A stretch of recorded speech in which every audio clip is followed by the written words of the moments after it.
ভাই শুনেন, আমি তাদের যারা চিহ্নিত, যাদের বিরুদ্ধে অভিযোগ প্রমাণিত হবে তাদেরকে তো আমরা ইলেকশনে কিন্তু ইউজ করবো না।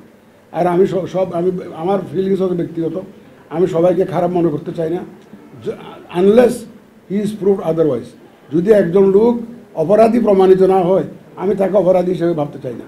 যারা অতীতে এই ধরনের কর্মকাণ্ডের সাথে জড়িত ছিল, কেউ বাধ্য হইয়া করেছে, কেউ ইচ্ছা করে করেছে, যদি এরকম ইচ্ছা করে করে থাকে, I am trying to take them on board.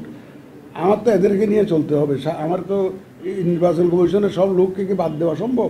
সবাই কি ইচ্ছা করে করেছে এগুলো? সবাই ইচ্ছা করে করে নাই, ভালো খারাপ মিলিয়ে। এরা this people, they actually conducted 3-4 elections, neutral election, 91, 96, 2001-এ। এরা তো সুন্দর নির্বাচন উপহার দিয়েছে। তারা সুন্দর নির্বাচন উপহার দিতে জানে যদি এনভায়রনমেন্টটা সেরকম হয়। তারাও আবার খারাপ নির্বাচন করতে পারে যদি এনভায়রনমেন্টটা সেরকম হয়। তো তারা দেখতেছে যে আমাদের নির্বাচন কমিশনের, বর্তমান যে নির্বাচন commission is fully committed to ensure A free fair election. এবং আই এম কনভিন্সড তারা আর এদিক ওদিক আর করার কোনো প্রয়োজনও হবে না। এবং তারা দেখবেন যে ওই ঠিকই কোঅপারেট করবে।